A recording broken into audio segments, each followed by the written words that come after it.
In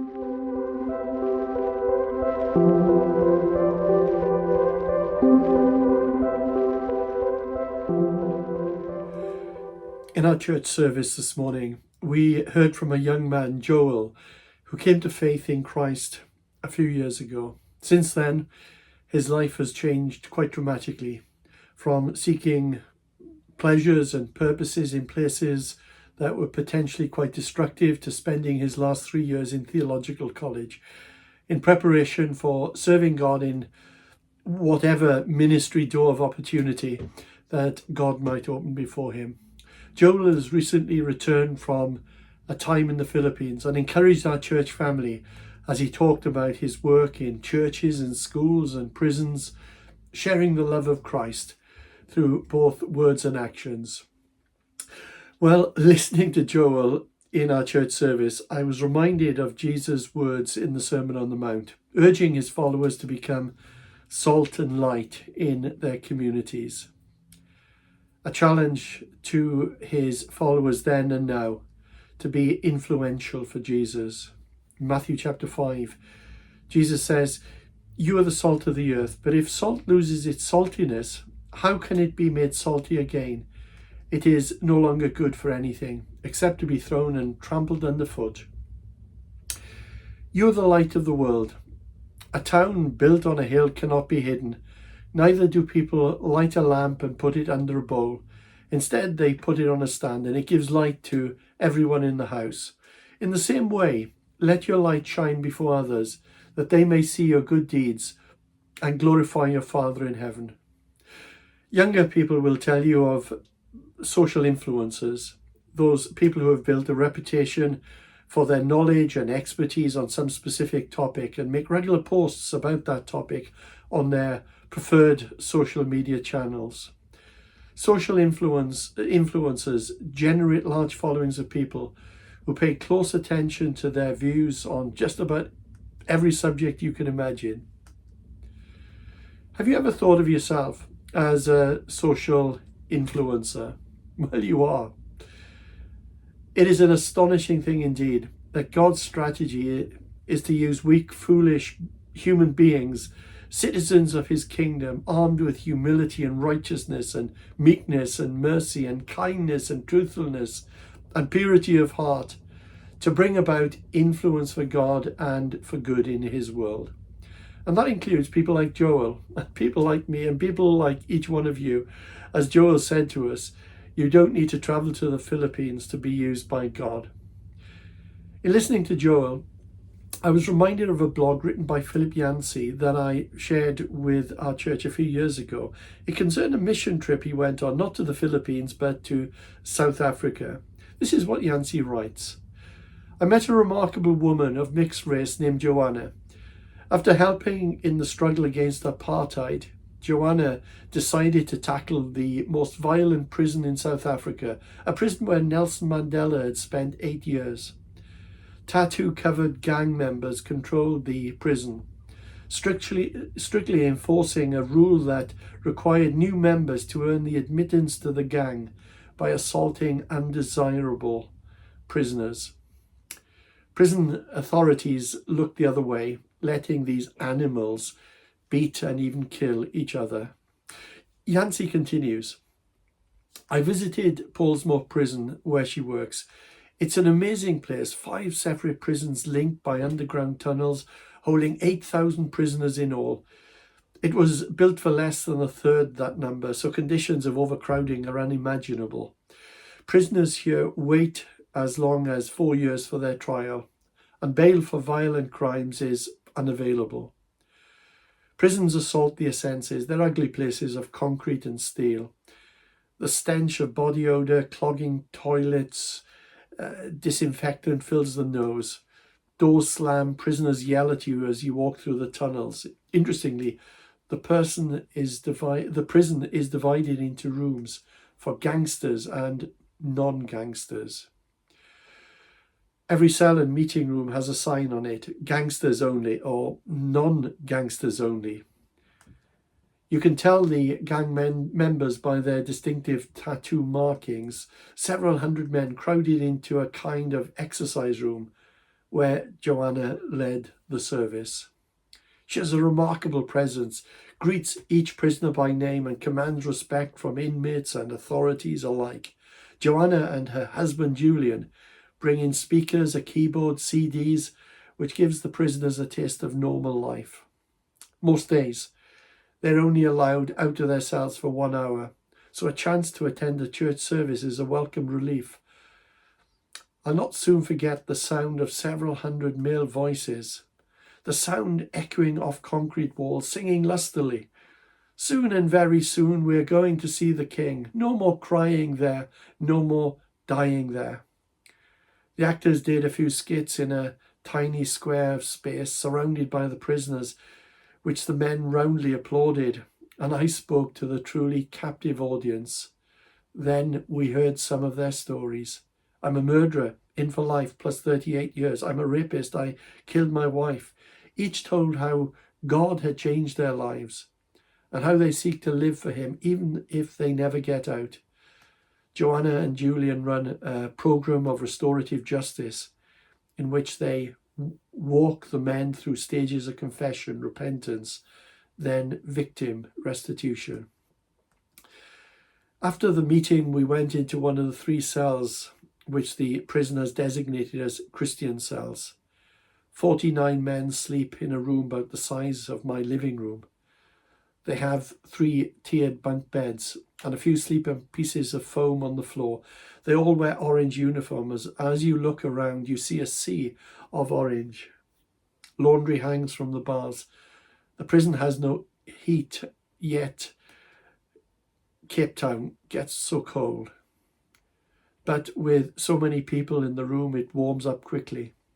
On every wall, the prisoners have hung words of hymns. The most touching to me was, "Surely the presence of the Lord is in this place." A remarkable fulfillment of Joanna's mission. Alone, this attractive young woman started going in each day into the core of that prison. She brought a simple message of forgiveness and reconciliation, trying to put into practice on a smaller scale what Nelson Mandela and Bishop Tutu were trying to effect in the nation as a whole. She organised small groups, taught trust games, got the prisoners to open up about the details of their horrific childhood. She visited every day of the year. That year, the year before she began her visits, the prison had recorded 279 acts of violence. The next year, there were only 2. Joanna's results were so impressive that the BBC sent a camera crew from London to produce 2 one-hour documentaries on her. And then Yancey states this: I met Joanna and her husband, who had since joined her in the prison work, at a restaurant on the waterfront of Cape Town. Ever the journalist, I pressed her for specifics on what had happened to transform the prison. Her fork stopped on the way to her mouth. She looked up and said, almost without thinking, "Well, of course, Philip. God was already present in that prison. I just had to make him visible." Wow. God was already present in the prison and I had to make him visible. Joanne and Julian were people of influence. And over the years, we have sought as Tamworth Elim Church to make God visible in our reaching out to our community in a variety of ways, touching diverse groups of people throughout our town. Jesus said that his disciples are to be salt of the earth and light of the world. But salt is no good if it's kept in the salt cellar, and light's no good if it's kept under a bucket. And Christians will never influence society for Christ if they remain within their ecclesiastical salt cellars and hide their lights under a church roof. The world outside our church doors is not the enemy, for God so loved the world that he gave his only Son for it. The world is where Christians are called to be. Followers of Christ are not called to retreat behind locked doors, but to live our lives before a watching world. We have no right staying in our cozy little Christian ghettos, withdrawing into our subculture of all things Christian, where we remain in our own little Christian world, snugly aloof of society. Our calling is to let our light so shine so that others might see God in us and give him praise.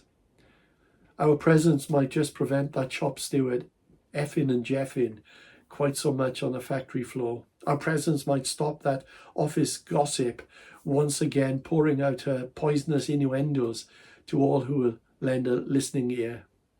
Our presence might just encourage our fellow school governors to invite local Christian leaders to lead Christian assemblies where children have the opportunity to hear the good news of Jesus, maybe for the first time in their lives. Our presence as a trustee on that community group might prevent that doubtful ethical decision being made in its name, when it is perhaps easier to turn a blind eye. You might not be called to full-time Christian ministry, as I have had the privilege for the last 40 years. You might not have the opportunity to serve Jesus in some far-off land as Jackie in Malawi and Joel recently in the Philippines. Nevertheless, you have been called to frontline Christian ministry full-time in that office, factory, school, hospital, shop, and in your neighborhood. Incidentally, that doesn't mean that you should be talking about God to your colleagues all the time. No, please don't do that. Apart from getting on their nerves, you are there to work, not evangelize. That's what you get paid for. But as you work, and as you work with integrity and diligence, you will have the opportunity every now and again to rub a little bit more salt here and there, and to let your light shine in those dark corners. And in doing so, you will help others see that there is another way, the way of Jesus. Too much salt can ruin a dinner. Too much light can blind a person. So we need to make sure that we shake, not pour, and that we shine, not blind. Be wise. Salt adds flavour, and it also creates a thirst. Many people live lives which are insipid and bland, often having little sense or purpose or reason for being.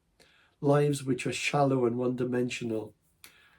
So, as we rub shoulders with others, it's imperative that we live out the life of Christ. If we live our lives radiating the presence of Jesus, then we will be strangely attractive. Others will take note. The great tragedy is that so often people have connected Christianity with precisely the opposite.